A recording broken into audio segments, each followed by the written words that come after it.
अब आ जाओ, आजकल लेखक उपन्यास लिख रहा है, रेखांकित शब्द में कौन सा कारक होगा बताएंगे। करण कारक की विभक्ति क्या होती है? करण कारक की विभक्ति से और के द्वारा होती है। जो आपके ग्रुप डी वाले हैं वो ये क्वेश्चन जरूर देखते रहेंगे, इसका पोस्टमार्टम, क्योंकि ग्रुप डी में ऐसे क्वेश्चन खूब पूछेगा आपसे।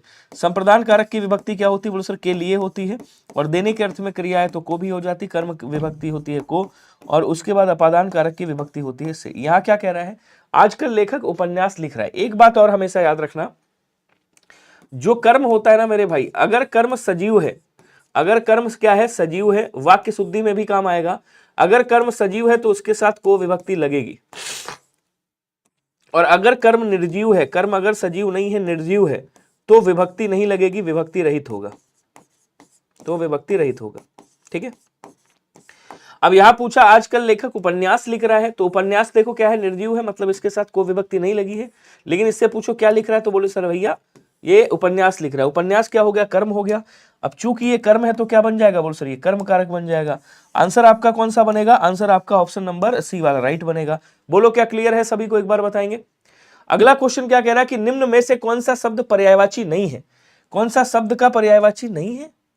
ओहो, शब्द गायब हो गया। सागर लिखा हुआ है, माफ करना, यहाँ पे सागर लिखा हुआ है मेरे भाई। क्या लिखा है, सागर। और ये कह रहा है सागर का पर्यायवाची कौन सा नहीं। देखो सागर का पर्यायवाची समुद्र का ये पूछ रहा है। अब समुद्र के पर्यायवाची की ट्रिक बता रहा हूं, याद करने वाली ट्रिक, ध्यान से समझिएगा। समुद्र के कुछ पर्यायवाची याद कर लेना, जैसे 2-3। रत्नाकर होता है एक, रत्नाकर बोलते हैं इसको, और इसको अर्णव बोलते हैं। ठीक है, ये 2 पर्यायवाची आपको याद रखना है। और सिंधु बोलते हैं, ये तो आपको याद ही होगा, खैर कोई दिक्कत नहीं है। अब देखो जितने भी जल वाले पर्यायवाची है ना, ऐसे याद करना। जल हो गया, नीर हो गया, ऐसे याद किया आपने, नीर हो गया, सुनते रहिएगा। अम्ब हो गया, पयो हो गया, पयो, ठीक है ना, वारी हो गया, ऐसे शब्द याद कर लीजिएगा, पानी वाले पर्यायवाची, जल वाले। और उनके पीछे 3 शब्द लगा देना, या तो धी लगा देना, या निधि लगा देना, ठीक है, या फिर क्या लगा देना, धाम लगा देना। अगर ये शब्द आपने लगा दिए तो क्या बन जाएगा, बोल सर अगर ये शब्द लगा दिए तो सब के सब उसके समुद्र के पर्यायवाची बन जाएंगे। तो यहां से पर्यायवाची याद हो गए। अच्छा, अब इसको क्या कहा जाता है, बोल सर इसको वारिस भी बोलते हैं, अम्बुद भी बोलते हैं, रत्नाकर बोलते हैं। निर्झर नहीं बोला जाता है। निर्झर किसे कहा जाता है, तो निर्झर भैया झरने को कहा जाता है। निर्झर जो है वो स्रोत को कहा जाता है। क्या बोलेंगे, स्रोत को। प्रपात को बोलते, प्रपात जिसको बोलते हैं, इसको जलप्रपात भी कहा जाता है। क्या बोलेंगे, जलप्रपात बोलते हैं, ध्यान रखिएगा, जलप्रपात। ये सब झरने के पर्यायवाची हैं। तो यहां आंसर क्या हो जाएगा, डी वाला राइट होगा। बोलो क्लियर है क्या सभी को। यार देखो मेरी क्लास, परिधान जी स्वागत है आपका। मेरी क्लास में बस एक चीज करिएगा, आप लाइक शेयर मत करो मुझे चलेगा, लेकिन प्लीज आप लोग अपने कमेंट मत रोका करो यार। मेरी रिक्वेस्ट कह लो, या मैं आपसे जो भी बताओ वो मैं आपसे भैया समझ लो, प्लीज आपसे रिक्वेस्ट है, हम्बल रिक्वेस्ट है कि प्लीज अपने आंसर मत रोका करो। लाइक शेयर मुझे नहीं चाहिए, मुझे केवल आपके आंसर चाहिए, आंसर करते रहा करो, दैट्स इट। निम्नलिखित में से कौन सा स्वर संधि का भेद नहीं है। अब देखिए जो स्वर संधि है ना आपकी, अगर स्वर संधि देखोगे यहां पे लिख देते हो, भेद नहीं है पूछ रहा है आपसे, आपसे पूछ रहा है स्वर संधि का भेद कौन सा नहीं है। तो स्वर संधि के भेद कितने होते हैं, यहाँ पे ट्रिक भी बता दूंगा आपको। इसके 5 भेद होते हैं, याद रखेंगे 5 भेद। कौन कौन से भेद होते हैं, तो या इसके भेद होते हैं आपके, एक होता है कौन सा, बोलो सर दीर्घ स्वर संधि होता है, दीर्घ संधि होता है। दूसरा कौन सा होता है, गुण संधि होता है। तीसरा कौन सा होता है, बोलो सर वृद्धि संधि होता है। क्या बोलेंगे, वृद्धि संधि होता है, ध्यान देंगे, वृद्धि संधि। उसके बाद कौन सा होता है, यण संधि होता है। और उसके बाद कौन सा होता है, बोलो सर अयादि संधि होता है। ठीक है, अब देखो दीर्घ संधि में कहीं पे भी बीच में आ निकले, आई निकले, ई की मात्रा निकले, या फिर औ की मात्रा निकले, या केवल री निकल रहा हो, तो वहां क्या होगा, दीर्घ संधि होगी, ध्यान रखिएगा। गुण संधि में क्या होता है, ऊपर एक मात्रा ये लगी हो या ऊपर एक मात्रा ये वाली लगी हो, गुण संधि। वृद्धि संधि में इसी में दो की वृद्धि कर दो, तो ये वृद्धि हो गई। इसी के गुणों में थोड़ी सी वृद्धि मारो, ये क्या हो जाएगी, बोलो सर ये वृद्धि संधि हो जाएगी। यण संधि में या से पहले आधा अधूरा अक्षर और वा से पहले आधा अधूरा अक्षर, ठीक है। और अयादि संधि में पवन, नयन ऐसे शब्द बनते, पवन हो गया, पावन हो गया, नयन हो गया, नायक हो गया, नयन है, नायक है, ऐसे शब्द आपके बनेंगे। ठीक है, अब यहाँ क्या कह रहे हैं, देखो कौन सी संधि नहीं है, तो आपने देखा हल संधि नहीं है, बाकी सारी संधि है। आंसर आपका क्या हो जाएगा, आंसर आपका ऑप्शन नंबर ए वाला राइट होगा। बोलो क्लियर है क्या, बहुत बढ़िया जी। आपका टेलीग्राम से हिंदी भाई विनय सर के नाम से है, डाल दीजिएगा। निम्न में भाववाच्य कौन सा होगा, डिस्क्रिप्शन में लिंक भी दिया है मैंने। अब वाच्य के बारे में कल मैंने आपको बताया था, 2 दिन लगातार मैं वाच्य के बारे में बता चुका हूं, अब केवल तरीका बताऊंगा। पहले पूरा उसका कॉन्सेप्ट बताया था मैंने। देखो भाववाच्य का क्या कहता है, भाववाच्य कहता है कि हमारे साथ में क्या होगा, इधर लिख देता हूं, भाववाच्य कहता है कि पहली कंडीशन मेरे साथ में क्या होगा, अगर कर्ता है तो कर्ता के साथ में से विभक्ति होगी या फिर के द्वारा विभक्ति होगी, और उसके बाद क्या होगा, उसके बाद अकर्मक क्रिया होगी, मतलब कर्म नहीं होगा। कैसी क्रिया होगी बच्चे, अकर्मक क्रिया होगी। और दूसरा वाक्य अगर बन रहा है तो उसमें क्रिया की विशेषता बता रहा होगा, क्रिया विशेषण हो सकता है, और केवल अकर्मक क्रिया होगी। क्या होगी, आकर्मक क्रिया होगी, केवल अकर्मक क्रिया का प्रयोग हुआ होगा, अकर्मक क्रिया, बाकी ना कर्ता होगा ना कर्म होगा। ठीक है, अब कह रहा मोहन पुस्तक पढ़ रहा है, कर्ता के साथ कोई विभक्ति ना लगी हो, क्या होता है बच्चे, बोले सर कृतवाच्य होता है, मैंने आपको बताया था, तो ये कृतवाच्य हो गया। अच्छा कह रहा श्याम पत्र लिख रहा है, देखो कर्ता है, कर्ता के साथ कोई विभक्ति नहीं है, ये भी कृतवाच्य हो गया। कह रहा पत्र लिखा जाता है, पत्र क्या है, यहाँ पे कर्म है, और कर्म के बाद देखो क्या मिल गई, क्रिया मिल गई। तो अगर कर्म के बाद क्रिया मिल जाए तो वहां क्या होता है, कर्म हो और क्रिया हो, ऐसे वाक्य बना हो तो वहां पे आपका हमेशा कर्मवाच्य होता है। क्या होता है बच्चे, कर्मवाच्य होता है। तबीयत मेरी आज भी खराब है। देखो मोहन यहाँ पे क्या है, बोल सर मोहन यहाँ पे करता है, कर्ता के साथ देखो से विभक्ति लगी, ऊपर वाला पॉइंट देखो, और बैठना क्या है, देखो अकर्मक क्रिया है, यहाँ पे क्या है, अकर्मक क्रिया है। तो यहाँ क्या हो गया, बोलो सर ये वाला जो वाक्य हो गया ये आपका भाववाच्य है।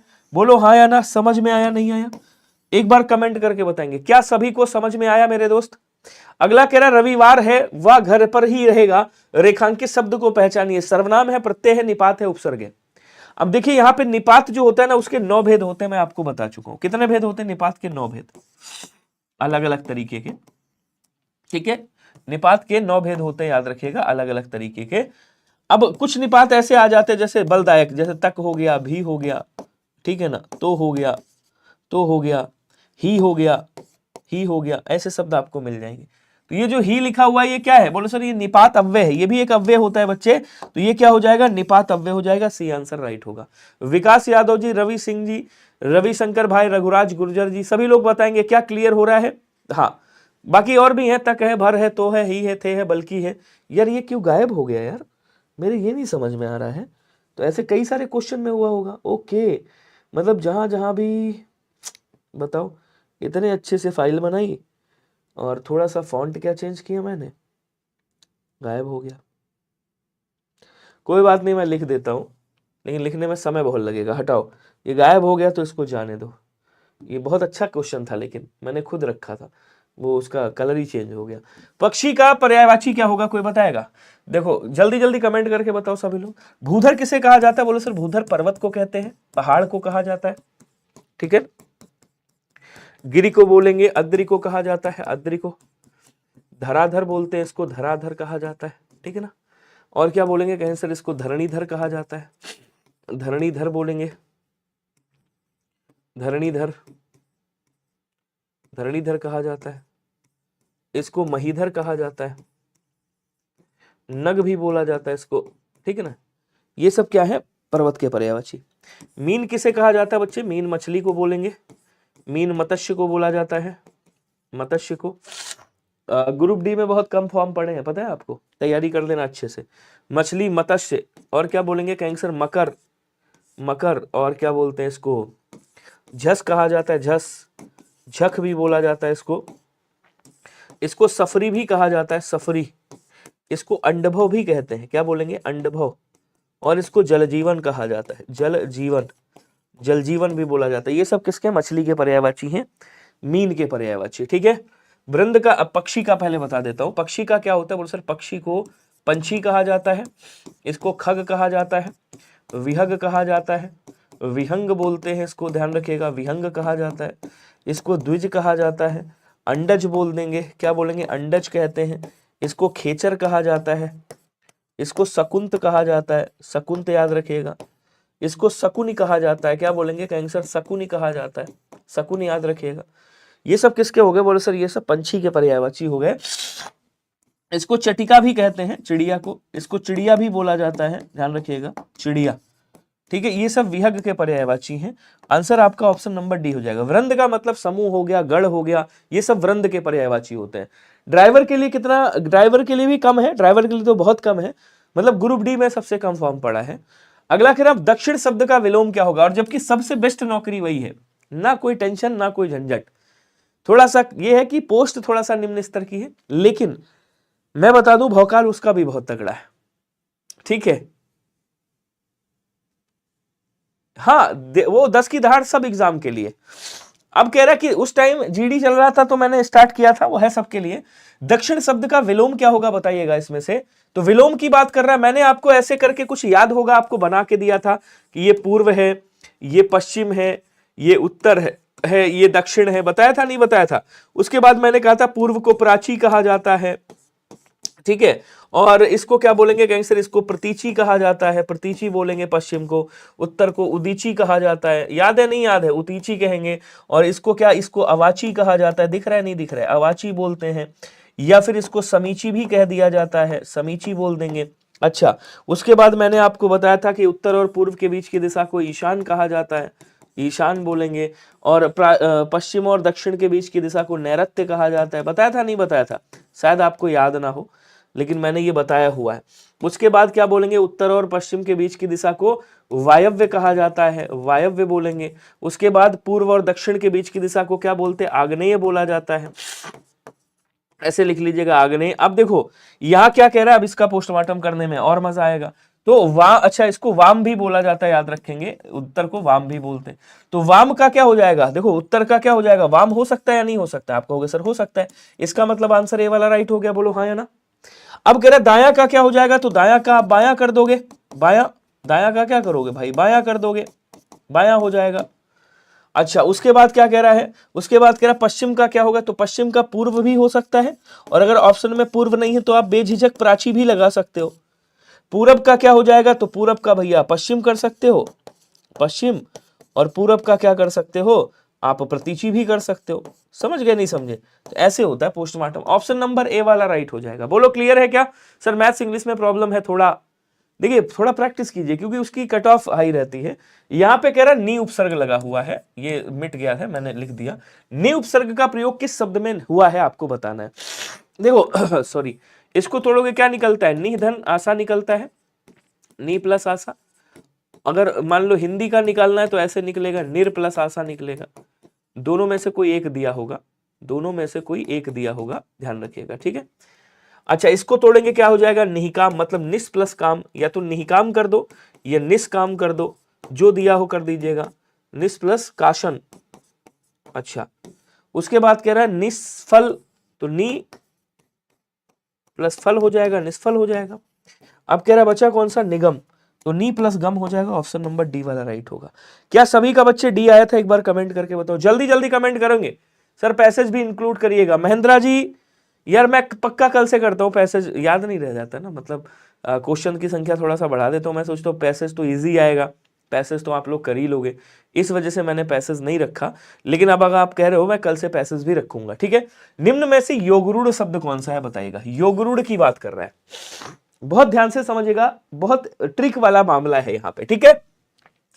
अब अगर आपसे कभी भी कोई पूछे कि व्युत्पत्ति के आधार पर, किसके आधार पर, व्युत्पत्ति के आधार पर या संरचना के आधार पर शब्द कितने प्रकार के हैं, तो आप क्या कहोगे, 3 प्रकार के होते हैं, 3 भेद होते हैं। कौन कौन से होते हैं बोलो सर, पहला होता है रूढ़ शब्द, ध्यान दीजिएगा। दूसरा आपका होता है यौगिक शब्द, याद रखेंगे यौगिक होता है। और तीसरा कौन सा होता है, योगरूढ़ होता है, ठीक है। तीसरा कौन सा होता है बच्चे, योगरूढ़ होता है। अब समझिएगा ध्यान से, देखिए साहब जिसको तोड़ने पे अर्थ आ जाए, कोई अर्थ ना आए, जैसे आपने कहा नाक, इसको तोड़ो कोई अर्थ निकलेगा, ना प्लस का, बताओ का कोई अर्थ है, ना का कोई अर्थ नहीं है। आपने कहा, मैंने कहा सब्जी तोड़ो, सब्जी, ये सब्जी शब्द है, मैं कहा इसको तोड़ो कोई अर्थ निकलेगा, आप कहोगे सा प्लस भजी या सब प्लस जी, निकल रहा है, नहीं निकल रहा है। अब मैंने कहा जरा यौगिक शब्द में क्या होता है, 2 अलग अलग शब्दों से मिलकर के बना होता है, 2 सार्थक शब्दों से मिलकर के बना होता है। जैसे मैंने कहा सपोज दैट हिमालय शब्द लिखा मैंने, हिमालय, और मैंने कहा इसको तोड़ो, तो आप इसको तोड़ोगे यहां से क्या निकलेगा, आप कहोगे सर हिम निकलेगा, इधर तोड़ता हूं, आप कहोगे सर हिम निकलेगा, उसके बाद क्या निकलेगा, आलय निकलेगा, ठीक है। तो 2 अलग अलग, 2 या 2 से अधिक शब्दों से, मतलब अलग अलग शब्दों से मिलकर के बनाओ, जैसे मुख्यमंत्री, प्रधानमंत्री। योगरूढ़ शब्द में क्या होता है, 2 अलग अलग शब्दों से मिलकर के तो बनता है। जैसे आपने कहा पंख, पंख का मतलब क्या होता है, पंख का मतलब होता है कीचड़, ध्यान दीजिएगा सभी लोग। और जा का मतलब क्या होता है, जा का मतलब होता है जन्मा, अर्थ क्या हुआ, कीचड़ में जन्मा। लेकिन जैसे ही आप लिखोगे पंकज, ये तीसरा अर्थ प्रधान हो जाएगा। जैसे ही आपने लिखा पंकज, ये तीसरा अर्थ प्रधान हो गया, ये कमल का पर्यायवाची हो गया, मतलब ये क्या हो गया बोलो सर, ये योगरूढ़ हो गया। तो जहां पे आपके बहुव्रीहि समास वाले उदाहरण हैं वो सब योग रूढ़ में आ जाएंगे। उपसर्ग से बने शब्द, संधि से बने शब्द, ये सब के सब आपके प्रत्यय से बने शब्द, ये सब आपके यौगिक शब्द होंगे, ठीक है। और जिनको तोड़ने पे कोई अर्थ ना निकले वो रूढ़ शब्द हो गए। बोलो क्लियर है? बाकी बहुव्रीहि समास को छोड़कर जितने भी सामासिक पद हैं वो सब आपके यौगिक शब्द होते हैं। अब इसको तोड़ोगे कोई अर्थ निकलेगा? नहीं निकलेगा, इसका मतलब ये रूढ़ हो गया। इसको तोड़ोगे तो निकलेगा, मतलब ये क्या हो गया? योग रूढ़ हो गया। भाई जलज किसको कहते हैं? कमल को कहते हैं। बोलो हाँ है ना? तीसरा अर्थ प्रधान हो रहा है, तो तीसरा अर्थ प्रधान मतलब योग रूढ़ शब्द हो गया। पर को तोड़ोगे कोई अर्थ निकलेगा? नहीं निकलेगा, इसका मतलब ये क्या है? रूढ़ शब्द है। इसको तोड़ोगे तो अर्थ निकलेगा। भाई यहां से क्या निकलेगा? दूध निकलेगा, और उसके बाद क्या आ जाएगा? वाला आ जाएगा। तो देखो प्रत्यय वाला लगा है यहाँ पे, तो दूध और वाला, इसका मतलब ये क्या हो गया? बोलो सर ये आपका यौगिक शब्द हो गया। तो मुझे लगता है ये वाला टॉपिक भी आपका क्लियर हो गया होगा। बोलो हाँ या ना? जल्दी से जल्दी कमेंट करके बताओ। क्वेश्चन अगला कह रहा प्राविशेषण का प्रयोग किस वाक्य में नहीं किया गया? अब प्राविशेषण, जैसे एग्जाम्पल के लिए मैं आपको अगर समझाऊं तो मैंने कहा भाई इनका क्या नाम है? इनका नाम है नेहा, इनका नाम है नेहा। तो मैंने कहा नेहा सुंदर है। नेहा कैसी है? नेहा सुंदर है। नेहा सुंदर है, तब तक नेहा के पापा आ गए। अब पहले इधर सुन लो, नेहा क्या है? यहाँ पे विशेष है, इसकी विशेषता बताई जा रही है क्या?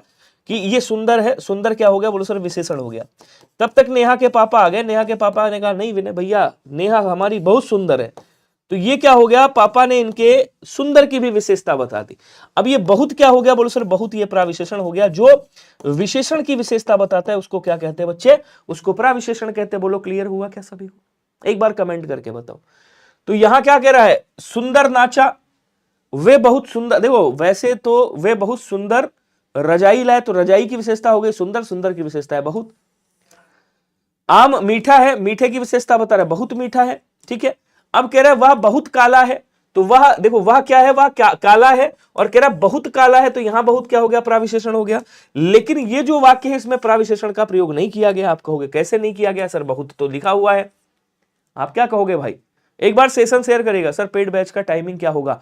मेरी क्लास का टाइमिंग 1 बजे होगा, 1 PM पे। विनय कूपन कोड है, इसको लगा दीजिएगा, और लगा करके आप डिस्काउंट में अभी बैच ले सकते हो, ठीक है।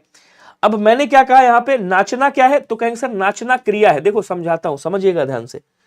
ये जो नाचा ये क्या है? बोलो सर ये क्रिया है, और क्रिया की विशेषता बता रहा है कितना नाचा? बहुत। कैसा नाचा? बहुत सुंदर नाचा। तो ये जो बहुत सुंदर है ये क्या हो गया? ये क्रिया की विशेषता बता रहा है, इसलिए क्रिया विशेषण हो गया। बी वाला आंसर राइट होगा। बोलो क्या क्लियर है सभी को? हाँ एडवर्ब पूछ रहा है, बहुत बढ़िया। अब आ जाओ, किस वाक्य के लिए प्रयुक्त शब्द सार्थक नहीं है? अब किसमें शब्द सार्थक नहीं है? कमेंट करके बताओ सभी लोग। ये क्वेश्चन बड़ा लग रहा होगा, लेकिन यहां से आपको 4 से 5 क्वेश्चन कंप्लीट होंगे। नहीं वाले गलत हो जाते हैं। अच्छा क्यों गलत करते हो भाई? आपके आंसर आने चाहिए। आप लोग स्लो हो गए यार, सीरियसली बता रहा हूं, इतना स्लो तो नहीं होना चाहिए, और वो भी मेरी क्लास में। पता नहीं कैसे स्लो हो गए, दिल टूट जाता है इतना स्लो हो जाते हो तो।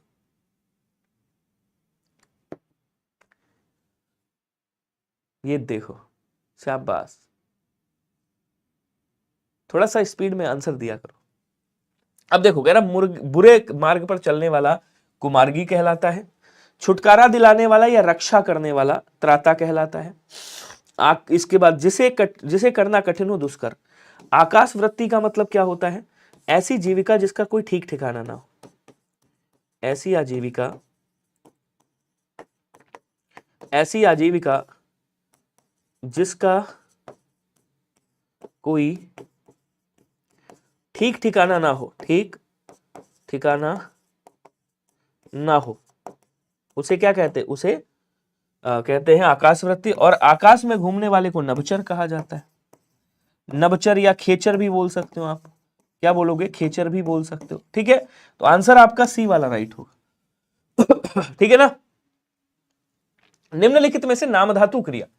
अब नाम धातु क्रिया के बारे में मैंने बताया है, ऐसी क्रिया जो संज्ञा शब्द से बनी हो, जो विशेषण शब्द से बनी हो, जो सर्वनाम शब्द से बनी हो। मतलब 3 शब्दों से बनी है, उसे क्या बोलोगे? नाम धातु बोलोगे। समझ गए? नहीं समझे? आओ समझाता हूं। कह रहा इसमें कौन सी नाम धातु क्रिया है? सबसे पहले तो एक एक करके पोस्टमार्टम करता हूं। कह रहा मैं कपड़े धोकर खेलने गया। मैंने आपको एक प्यारी सी ट्रिक दी थी, शायद आपको याद हो। आप लोग आंसर बताएंगे जब तक मैं इसका पोस्टमार्टम कर रहा हूं। मैंने कहा था कभी भी क्रिया के ठीक बाद क्या लगा हो? अगर कर और करके लगा हो, कभी भी क्रिया के ठीक बाद कर और करके लगा हो, वहां हमेशा क्या होता है? वहां हमेशा पूर्वकालिक क्रिया होती है। कौन सी क्रिया? पूर्वकालिक क्रिया। इसका मतलब यहां क्या हो गया? बोलो सर यहां पे पूर्वकालिक क्रिया हो गया। मैं नौकरानी से बर्तन धुलवाता हूं, जब मां नौकरानी से बर्तन धुलवाती है, जब कर्ता ना काम करके किसी और से काम करवाया जाए तो वहां क्या होता है? बोलो सर वहां पे आपकी प्रेरणार्थक क्रिया होती है। तो यहां क्या हो गई? बोलो सर यहां प्रेरणार्थक क्रिया हो गई।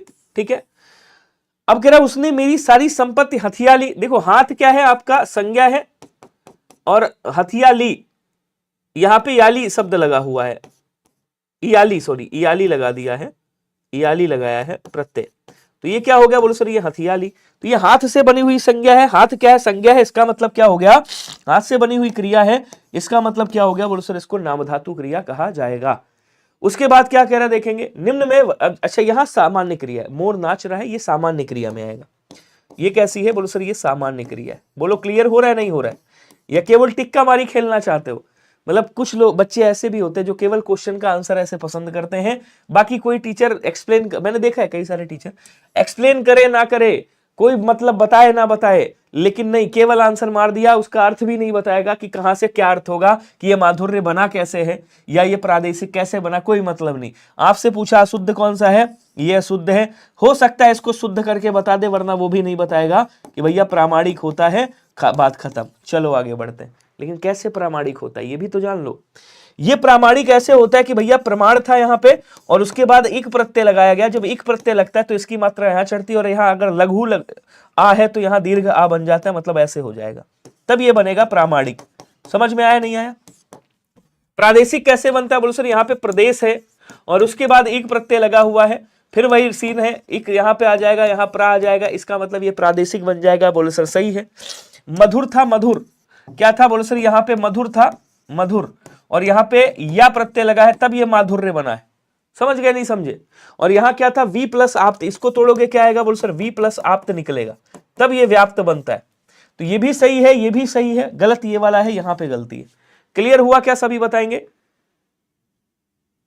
हाँ बिल्कुल सही कहे हो विकास जी, मैं समझ रहा हूं।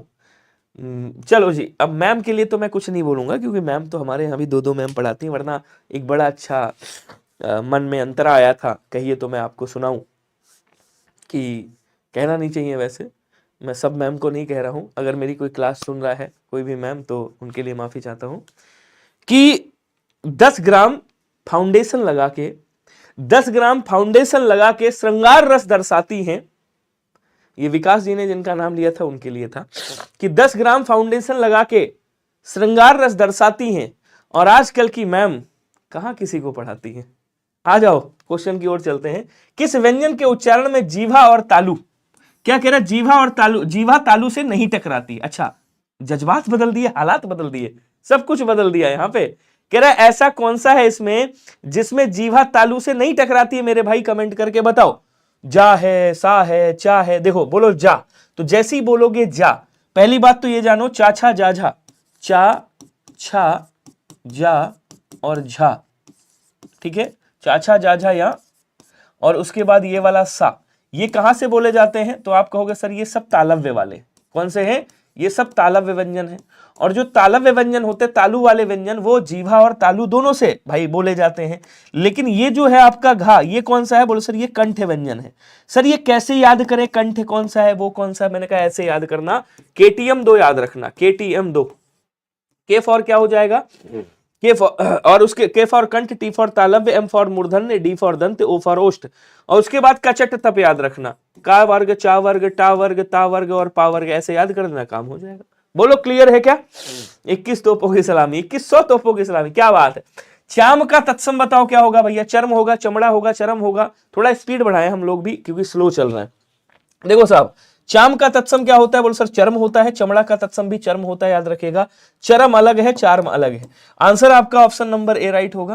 कह रहा मतैक्य शब्द का संधि क्या होगी बताएंगे? मैंने कहा सर यहाँ पे वृद्धि संधि का उदाहरण है। किसका उदाहरण है? बोलो सर वृद्धि संधि का उदाहरण। और वृद्धि संधि का दूसरा नियम नहीं, पहला नियम क्या कहता है कि कभी भी इधर आ और आ का योग किसके साथ हो रहा हो, अगर ए और ए के साथ हो रहा है तो हमेशा ए ही बनेगा, यही कहना चाह रहा है ये, ठीक है, ऐसे बनेगा। अब यहाँ पे क्या लिखा हुआ? बोलो सर यहाँ पे लिखा हुआ है मतैक्य।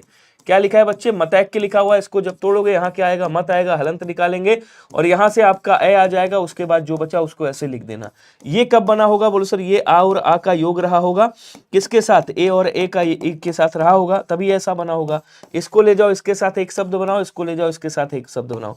यहां से क्या बनेगा, मत बनेगा और यहां से क्या बनेगा, ऐक्य बनेगा, अर्थात मत प्लस ऐक्य प्राप्त होगा। कहां पे लिखा हुआ, बोलो सर ये लिखा हुआ है। आंसर आपका बी वाला क्या हो जाएगा, राइट होगा। बोलो क्या क्लियर है सभी को या नहीं है। अगला क्वेश्चन कह रहा है यथाशक्ति का समास विग्रह करेंगे तो क्या आएगा बताइएगा। मैंने कहा साहब यहां पे आपका अव्ययी भाव समास आ जाएगा। कौन सा आएगा, बोलो सर यहां पे आपका अव्ययी भाव समास आ जाएगा, याद रखिएगा। और इसको जब तोड़ेंगे तो क्या हो जाएगा, बोलो सर शक्ति के अनुसार यथाशक्ति हो जाएगा। आंसर बी वाला राइट कर दीजिएगा। बोलो क्या क्लियर है सभी को, कमेंट करके बताओ।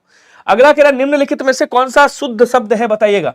इसमें से शुद्ध शब्द कौन सा है, नीचे दिए गए विकल्पों में से सबसे उपयुक्त उत्तर का चयन करें। अब देखो स्वास्थ्य गलत लिखा हुआ है सर, स्वास्थ्य नहीं होता है, स्वस्थ होता है। अगर स्वास्थ्य लिखना है तो ऐसे लिखेंगे, स्वास्थ्य, स्वास्थ्य लिखना है तो ऐसे लिखेंगे, ये वाला सही है। और अगर स्वस्थ लिखना है तो ऐसे लिखेंगे, ये वाला सही, मतलब ये गलत हो गया। विस्मरण भी गलत लिखा हुआ है, विस्मरण का मतलब होता है भूलना, तो विस्मरण लिखा जाता है, विस्मरण नहीं होता है, इसका मतलब ये भी गलत हो गया। सूर्य सही है, मरण सही है, मतांतर सही है। बी, सी और ई देखो कहां पे है, क्या बोलेंगे, बी, डी और ई, बी, सी और ई होगा, बी, सी और ई, ये वाला है आपका आंसर। कौन सा हो गया, ऑप्शन नंबर ए वाला राइट हो गया। बोलो क्या क्लियर है सभी को। क्वेश्चन अगला कह रहा है निम्न में से विशेषण शब्द कौन सा है जरा बताएगा। तो जहां पन लगा हो, जहां ता लगा हो, जहां हट लगा हो, वो सब भाववाचक संज्ञाएं होती हैं अधिकांशतः। जैसे पन लगा हुआ है, ता लगा हुआ है, घबराहट है, हट लगा हुआ है, ये भाववाचक संज्ञा, भाववाचक संज्ञा। ठीक है, कह क्या रहा है यहां पे देखिएगा, उचित जो है आपने कहा उचित विषय पढ़ा करो। तो विषय की विशेषता क्या बता रहा है, विषय की विशेषता बता रहा है कि उचित विषय, उचित क्या हो गया, गुणवाचक विशेषण हो गया। बी वाला आंसर आपका राइट होगा। क्लियर है सभी को। अगला क्वेश्चन कह रहा अपादान कारक का युक्त वाक्य कौन सा होगा। अपादान कारक में से विभक्ति आती है अलगाव की स्थिति में, याद रखिएगा, ध्यान से समझिएगा। मैंने बच्चों को बुलाया, मैंने किसको बुलाया, बच्चों को मां ने बच्चों को बुलाया। बच्चे यहाँ पे क्या है, कर्म कारक है, तो यहाँ क्या हो जाएगा, बोलो सर यहाँ पे आपका कर्म कारक होगा। ठीक है, कह रहा वह कुल्हाड़ी से वृक्ष काटता, से विभक्ति आ रही है, साधन का काम हो रहा है, मतलब ये कुल्हाड़ी साधन का काम कर रही काटने में, इसका मतलब ये क्या हो जाएगा, ये आपका करण कारक हो जाएगा। बोलो हाँ या ना। अच्छा जी, उसके बाद क्या कह रहा है, शिकारी ने खरगोश को मारा, किसको मारा, खरगोश को मारा, तो यहां क्या हो जाएगा, बोलो सर यहां भी आपका कर्म कारक होगा। बहुत बढ़िया साहब। उसके बाद कह रहा छत से उतरी हुई लता मुरझा गई। अब छत से उतर रही है मतलब छत से उतर गई, मतलब छत से अलग हो गई। डी वाला आंसर आपका राइट हो जाएगा। बोलो क्या क्लियर है सभी को। क्वेश्चन अगला कह रहा है कि निम्नलिखित में से बंध्या शब्द का तद्भव रूप क्या होगा बताएंगे। बंध्या का तद्भव क्या होता है, बंध्या लिखा हुआ है, बंध्या का तद्भव क्या होगा, बोलो सर बंध्या का तद्भव यहाँ पे बांझ हो जाएगा, याद रखिएगा। क्या होगा, बोलो सर बांझ हो जाएगा। ऑप्शन नंबर सी आपका राइट होगा। बोलो क्लियर है सभी को। बांध का क्या होता है, बांध का बंद होता है, बांध का क्या होता है, बंझे, बांध का बंद होता है, ध्यान रखिएगा। बंझा होगा नहीं, बंद लिखा हुआ है, तो ये तत्सम हो गया आपका, और ये क्या है, तद्भव है। ठीक है, और ये तत्सम है, ये तद्भव हो गया। उसके बाद कह रहा वह पढ़ता है लेकिन बात बहुत करता है, वह पढ़ता है लेकिन बात बहुत करता है। एक उपवाक्य हो गया और दूसरा उपवाक्य हो गया, और दोनों उपवाक्यों को जो जोड़ने का काम करता है उसे क्या कहा जाता है, बोल सर उसे समुच्चय बोधक अव्यय कहा जाता है।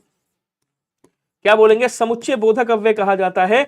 और समुच्चय बोधक अव्यय के दो भेद होते हैं, याद रखिएगा। एक कौन सा होता है बच्चे, एक होता है समानाधिकरण, समानाधिकरण जिसको संयोजक कहा जाता है, और एक होता है व्याधिकरण जिसको विभाजक कहा जाता है। ध्यान दीजिएगा सभी लोग बड़े दिमाग से। भैया समानाधिकरण में जो संयुक्त वाक्य होता है ना, संयुक्त वाक्य वाले योजक जो होते हैं वो समानाधिकरण में आते हैं, और व्याधिकरण में जो मिश्र वाक्य वाले योजक होते हैं वो व्याधिकरण में आते हैं। तो ये ट्रिक मैंने आपको दे दी, याद रखना। अगर मैं पूछूं यहाँ पे कौन सा अव्यय है, तो आप क्या कहोगे, आप कहोगे सर अव्यय तो समुच्चय बोधक है, लेकिन समुच्चय बोधक में कौन सा अव्यय है, तो सर समुच्चय बोधक में समानाधिकरण है। बोलो क्या क्लियर है सभी को।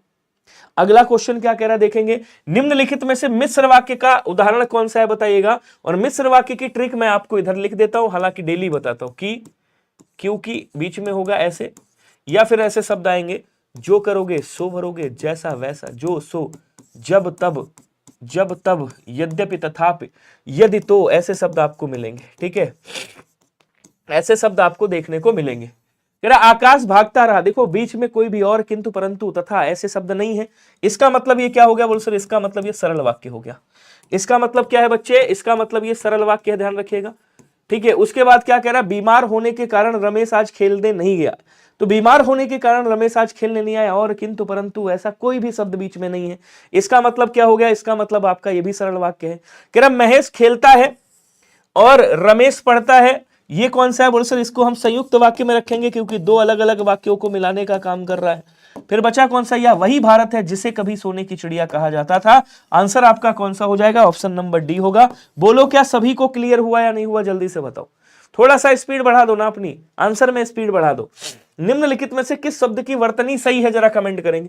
पर्याप्त है, याज्ञवल्क्य है, परीक्षण है, मनंतर है, मतंतर लिखा हुआ है। तो इसके बारे में अभी हमने आपको बताया था कि भैया मतांतर होता है। क्या होता है, मतांतर होता है, ये गलत है। परीक्षण होता है, बोले सर परीक्षण ऐसे लिखेंगे, इसका मतलब ये भी गलत है। पर्याप्त कैसे लिखेंगे, तो बोले सर पर्याप्त, कहेंगे ये पर्याप्त है तो पर्याप्त ऐसे लिखा जाता है, इसका मतलब ये भी गलत है। फिर याज्ञवल्क्य सही है क्या, मैंने कहा एकदम सही है। आंसर बी वाला क्या कर दीजिएगा, राइट कर दीजिएगा। बोलो क्या क्लियर है, स्पीड सही है ना। अगला क्वेश्चन देखो, किस विकल्प में सभी शब्द परस्पर पर्यायवाची हैं। मोती, मुक्ता, मरकट, गलत हो गया यहाँ पे।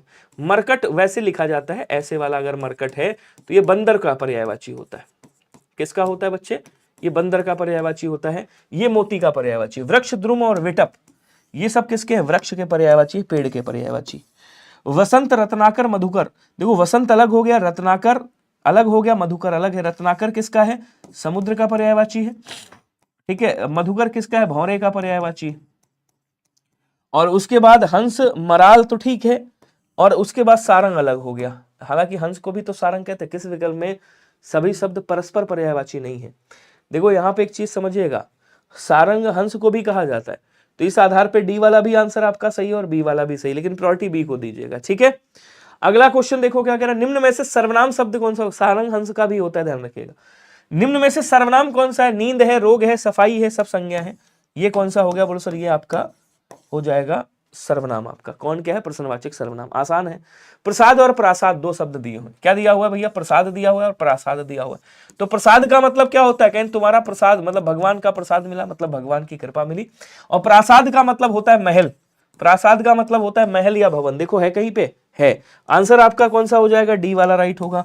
क्या सभी का बच्चे डी आया है, एक बार कमेंट करके बताओ। थोड़ा सा स्पीड बढ़ा दो। कौन प्रश्नवाचक सर्वनाम है, वेरी गुड। अगला कह रहा है अधोलिखित, मतलब नीचे लिखे हुए, अधोलिखित का मतलब नीचे लिखे हुए में वाक्य में संप्रदान कारक कौन सा है बताएगा। तो संप्रदान कारक की विभक्ति तो आपको पता है ना, जिसके लिए क्रिया की जाए या क्रिया देने के अर्थ में आ रही होगी तो को विभक्ति होगी, दो विभक्ति होगी। मैंने पिताजी को अस्पताल में भर्ती करा दिया है, तो किसको करा दिया है, पिताजी को करा दिया है। पिताजी क्या हो गया, यहां पे कर्म कारक हो। लेखक आजकल उपन्यास लिखने में व्यस्त है, लेखक क्या लिख रहा है भैया, उपन्यास लिख रहा है, तो यहां पे उपन्यास आ गया, कर्म कारक है। में व्यस्त है तो अधिकरण, देखो यहां कर्म हो गया और यहां में हो जाता तो अधिकरण हो जाता। अमेरिका से पाकिस्तान को आर्थिक मदद मिलती रही, तो ये आर्थिक मदद मिल रही मतलब पैसा मिल रहा है। आर्थिक मदद का मतलब क्या होता है, पैसा दे रहा है, दान दे रहा है। आर्थिक मदद आपकी दान में आती है, और जब दान की बात करेगा तो क्या हो जाएगा, संप्रदान कारक होगा। अब कह रहे तुम अपने काम को ठीक तरह से पूरा करो, तो ठीक तरह से पूरा करो यहां करण कारक हो गया, और काम को ये कर्म कारक हो गया, और अपने क्या हो गया यहां पे तुम अपने, तो ये आपका कर्ता कारक। तो यहां कर्म है और ये करण है इसमें, ठीक है। जिसको रेखांकित करें वो क्लिक कर दीजिएगा। किस वाक्यांश के लिए प्रयुक्त सार्थक शब्द नहीं है, दिख रहा है ना सभी को या नहीं दिख रहा है। जो सब कुछ जानता हो, 1 मिनट का समय दीजिएगा। ये क्वेश्चन इंपॉर्टेंट है यार, पेन गिर गया। एक बच्चा कह रहा था, मैं पता नहीं कौन से बैच में पढ़ा था, शायद आरओ वाले में पढ़ा रहा था या किसमें क्लास ले रहा था, तो मेरा पेन गिर गया। बच्चे ने कहा पेन गिर गया सर, ये वाला क्वेश्चन आएगा। सॉरी। देखो साहब, जो सब कुछ जानता है उसे सर्वज्ञ कहा जाता है, ठीक है। और जो बहुत जानता है, जो बहुत जानता है उसे बहुज्ञ कहा जाता है। जल में जन्मने वाला जलज, अनुचित बात के लिए आग्रह या बुरे बात के लिए किया गया आग्रह दुराग्रह, जहां केवल रेत ही रेत हो मरुस्थल कहा जाता है। सही है बाकी जाती।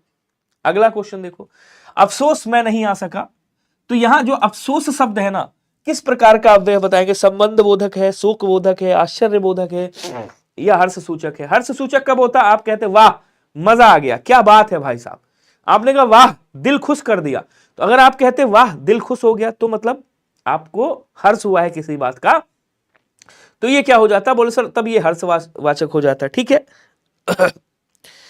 अच्छा साहब, आपने कहा अफसोस है मैं नहीं जा सका, ये उसको दुख है, दुख है मतलब उसको शोक है, तो यहां क्या हो जाएगा, शोक हो जाएगा। आश्चर्य सूचक, अरे ऐसा कब हो गया, ये आश्चर्य सूचक हो गया। निम्नलिखित में से कौन से विकल्प में सभी शब्द पर्यायवाची है? कमला, ज्योति, रोशनी। देखो ज्योति और रोशनी ठीक है, कमला लक्ष्मी जी को कहते हैं, ठीक है। मतंग, कुंजर, कपीश्वर। कपीश्वर कपियों के जो ईश्वर हैं हनुमान जी को कहा जाता है, ठीक है, हनुमान जी। कुंजर और मतंग ये किसके हैं, ये हाथी के पर्यायवाची। कुटिल, दुर्जन, इंदीवर। इंदीवर नीले कमल को बोलते हैं, ये कमल का पर्यायवाची, ठीक है। शशि, शशांक, सुधांशु ये सब चंद्रमा के पर्यायवाची, ये किसके हैं, चंद्रमा के, ठीक है। कुटिल कठिन का होता है, कठिन। दुर्जन बुरे आदमी का होता है, आपको पता होगा। डी वाला आंसर राइट कर दीजिएगा, ठीक है। अगला कह रहा अंकेक्षक शब्द के लिए सही वाक्यांश क्या होगा बताएंगे। अंकेक्षक की बात कर रहा है, अंक गोद में खेलने वाला बच्चा, अंकों की गणना करने वाला, अंकों के साथ खेलने वाला, आए व्यय के आंकड़ों की जांच करने वाला, अंकेक्षक किसे कहा जाता है। अच्छा आगे से हट जाया करें, ठीक है साहब, अभी हट जाता हूं, मैं इतना हट गया हूं, और बताओ हट गया हूं। सशक खरगोश का होता है रवि, सशक, सस, खरहा ये सब खरगोश के होते हैं। अंकेक्षक का मतलब होता है आय व्यय के आंकड़ों की जांच करने वाला, अंकेक्षक कहलाता है। अच्छा अगर मैं आपसे पूछूं बताओ अंक साइनी किसे कहा जाता है, बताइएगा जरा। अंक साइनी किसे बोलते हैं, तो क्या बोलेंगे, अंक साइनी का मतलब क्या होता है, गोद में सोने वाली, सोना बाबू, गोद में सोने वाली जो स्त्री होती है ना, उसे क्या कहा जाता है, उसे अंक साइनी कहा जाता है। कह रहा निम्नलिखित में से कौन सा सामासिक युग्म सही है। अब इसमें सामासिक युग्म कौन सा सही है, बेमिसाल द्वंद्व समास, गलत जवाब। बेमिसाल यहां पे बे लगा हुआ है जिसकी कोई मिसाल ना हो, तो क्या बोलेंगे यहां पे आपका बहुवरी समास, माफ करना अव्ययी भाव समास होगा। क्या होगा, अव्ययी भाव समास होगा, ठीक है। दुरात्मा द्विगु समास, गलत जवाब। क्या बोलेंगे, दुरात्मा बुरी है जो आत्मा, बुरी है जो आत्मा, क्या होगा यहां पे आपका कर्मधारय समास। कुछ कंडीशन में ये बहुवरी समास भी हो जाता है, कुछ कंडीशन में ये बहुवरी समास भी होता है, ध्यान रखेंगे। कर्महीन जो कर्म से हीन है, कर्महीन अर्थात कर्म से हीन है, कर्म से अलग है, कर्म से विरक्त है, यहां क्या हो जाएगा बोल सर, यहां पे अपादान तत्पुरुष होगा। अपादान तत्पुरुष है क्या, देखो तत्पुरुष समास है बिल्कुल, आंसर यही वाला सही है आपका। तो आंसर आपका कौन सा सही हो गया बच्चे, आंसर आपका ऑप्शन नंबर सी वाला राइट हो गया। अभी यही नहीं, अभी और सुनिए। चतुरानन में अव्ययी भाव समास नहीं होता, चतुरानन में चार हैं जिनके आनंद, क्या बोलेंगे, चार हैं जिनके आनंद, आनंद मतलब मुख, आनंद मतलब मुख होता है। अब मुख किसके चार हैं, तो आप कहोगे सर ब्रह्मा जी के, अर्थात ब्रह्मा जी। यहाँ क्या हो जाएगा, यहाँ पे हो जाएगा बहुव्रीहि समास। बोलो क्या क्लियर है सभी को, जल्दी से बताओ स्पीड में। क्वेश्चन अगला कह रहा कि इनमें से आगार शब्द का पर्यायवाची क्या होगा, कोई बताएगा। आगार का क्या होगा, कोई बताएगा। अच्छा आगार का पर्यायवाची कौन सा नहीं है। देखो साहब ये कॉमन क्वेश्चन है, आप तुरंत पहचान लोगे। ये क्या हुआ, अपने आप कलम चेंज हो गया भाई, अच्छा ऐसा भी कुछ है क्या, नीचे टच हो गए, ओफ वही मैं कहूं क्या बात है, नहीं कह रहा है। अब आलय का मतलब क्या होता है, आलय का मतलब भाई घर होता है, आलय का मतलब गृह होता है, आलय का मतलब शाला होता है, आलय का मतलब सदन होता है, आलय का मतलब निवास होता है, आलय का मतलब क्या होता है, अयन होता है, अयन बोलेंगे, अयन बोलेंगे। और क्या बोलेंगे, ऐसा आगार है ना, आलय होता है, आलय बोल देंगे इसको। और क्या बोलते हैं, निवास हो गया, सदन हो गया, सदन लिख दिया, नहीं लिखा, लिख दिया। अच्छा मंदिर भी बोलते हैं, भवन भी बोला जाता है इसको, भवन भी बोलेंगे। और इसको घाम नहीं कहा जाता है, ठीक है। घाम को क्या बोला जाता है, कहेंगे सर घाम को धूप कहा जाता है, आतप बोलते हैं, निदाग भी कहा जाता है, ये सब घाम के पर्यायवाची। अगला देखो, निम्न में से संज्ञा शब्द कौन सा है, हरा, पतला, सभा, गहरा। देखो हरा, सभा, सॉरी हरा, पतला और गहरा, ये सब विशेषण हैं तीनों आपके। गहरा खड्डा, पतला आदमी, हरा घर, सभा आपका क्या हो जाएगा, ये आपका समूहवाचक संज्ञा है। समूहवाचक क्या है बच्चे, समूहवाचक संज्ञा है। क्लियर है सभी को। क्वेश्चन अगला कह रहा है निम्न में से प्रज्ञा और मनीषा शब्द का पर्यायवाची नहीं है। अब प्रज्ञा और मनीषा, मनीषा का मतलब क्या होता है भाई, मनीषा का मतलब एक तरीके से तो जो मतलब बुद्धिमान स्त्री है उसको भी मनीषा कहा जाता है। बोलो हाँ या ना, बोलो हाँ या ना। बुद्धिमान स्त्री को क्या कहोगे आप, मनीषा कहोगे, ठीक है।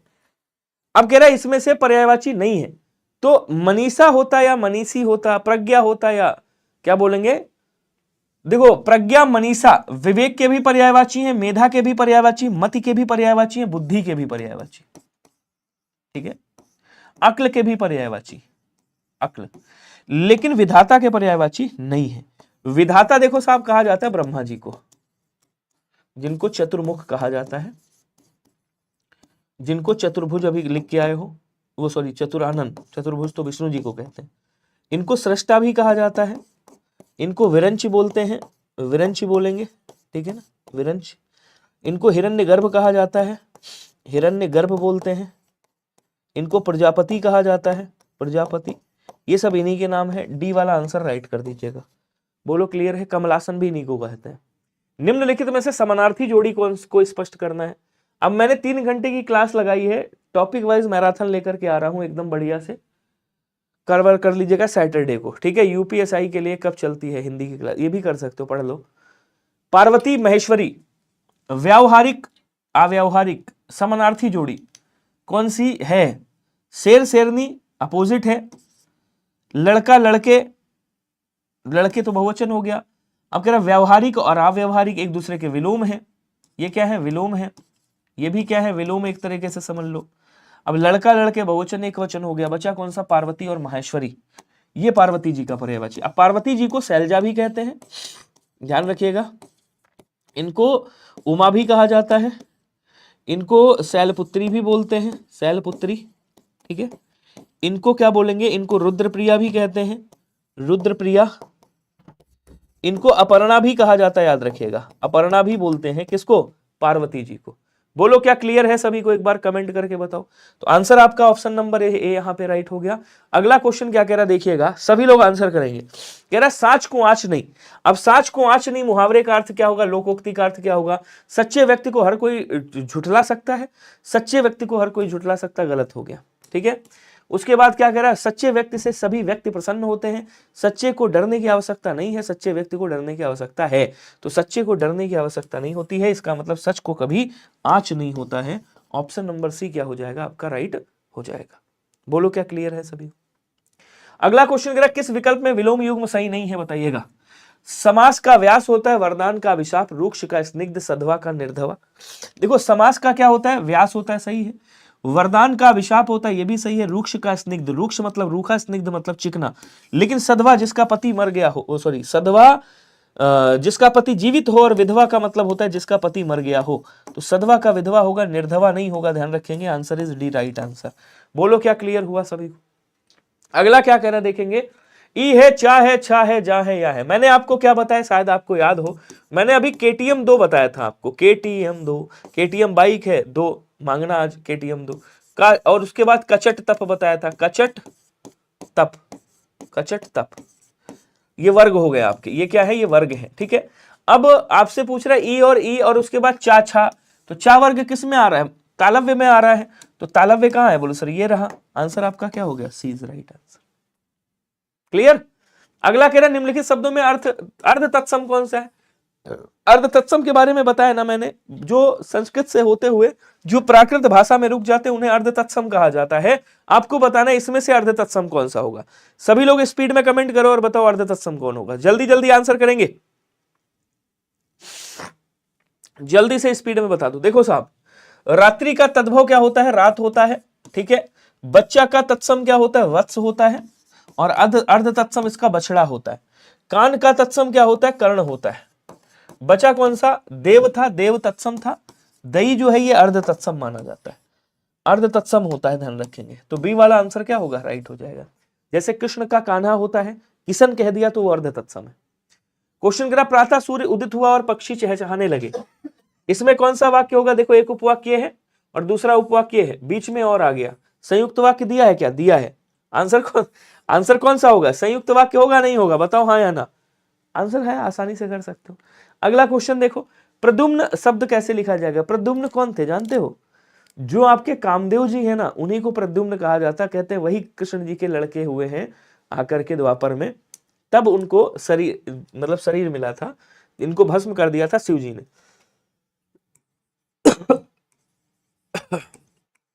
या तो ऐसे लिख दो या ऐसे लिख दो। देखो कहां पे है प्रद्युम्न। अच्छा मैंने छोटा उ की मात्रा लगाई है, सॉरी, यहां लगेगी बड़ा उ की मात्रा। प्रद्युम्न होता है ऐसे, तो प्रद्युम्न कहां है? बोल सर ये आंसर कौन सा? नहीं मैंने सही लिखा था, इसी को बोलते हैं कंफ्यूजन ही कंफ्यूजन है, सॉल्यूशन कुछ मिला नहीं। और सॉल्यूशन अगर मिल गया तो क्या हुआ?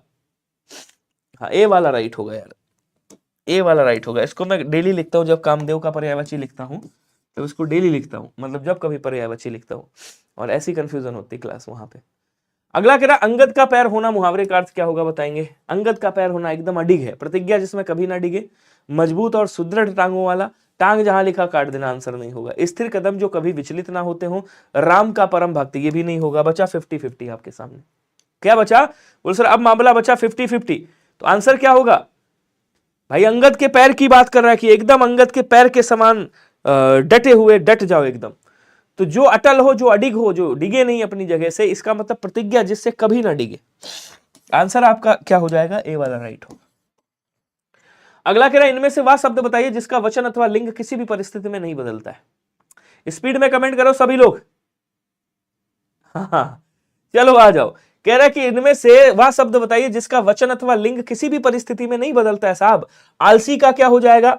आलसी, लिपि, दीवार। देखो आलसी का आलसियों कर दोगे, वचन बदल गया, ठीक है। लिपि का लिपियां कर दोगे, वचन बदल गया। दीवार का दीवारें कर दोगे, वचन बदल गया। लेकिन जल का कुछ बदल सकते हो? नहीं बदल सकते हो।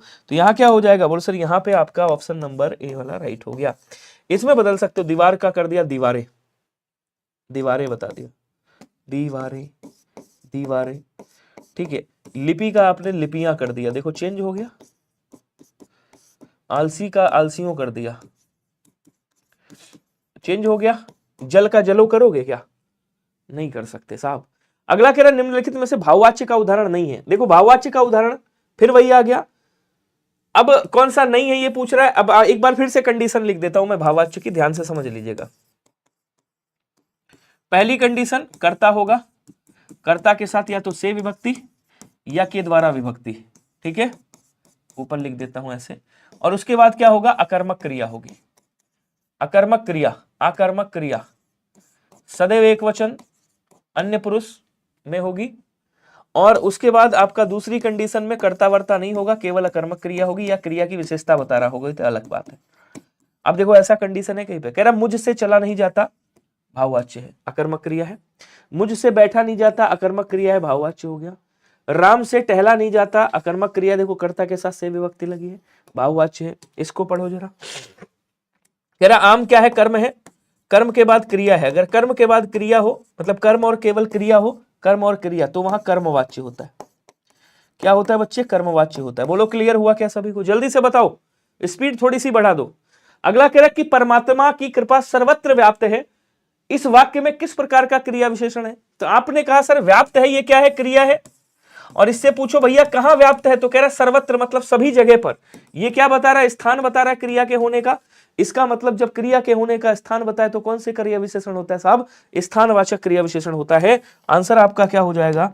आंसर आपका ऑप्शन नंबर डी वाला राइट हो जाएगा। बोलो क्या क्लियर हुआ सभी को? क्वेश्चन अगला कह रहा है कि कंचन शब्द का पर्यायवाची इसमें से नहीं है। कंचन को क्या कहा जाता है? बोलो सर कंचन को सोना बोलते हैं, कंचन को स्वर्ण कहा जाता है, कंचन को भैया सुवर्ण बोला जाता है, ध्यान रखेंगे। इसको कुंदन भी कहा जाता है, क्या कहेंगे? कहेंगे सर इसको कुंदन कहा जाता है, ध्यान रखिएगा। हिरण्य बोलते हैं इसको, हाटक कहा जाता है, हाटक। कलधौत बोला जाता है इसको, कलधौत, कलधौत बोलेंगे। जातरूप भी कहा जाता है, जातरूप। ये सब किसके हैं? सोने के पर्यायवाची हैं। तो यहाँ पे आपका कौन सा नहीं है ये पूछा है ना, इस पे ज्यादा फोकस करिएगा। नहीं पूछा है कौन सा नहीं है, तब आप क्या कहोगे, रूपक नहीं है। क्यों नहीं है भैया रूपक? रूपक किसका है? रूपक चांदनी का पर्याय, चांदी का पर्यायवाची, माफ करना, रूपा का पर्यायवाची है। रौप्य का पर्यायवाची है, रौप्य बोलते हैं इसको।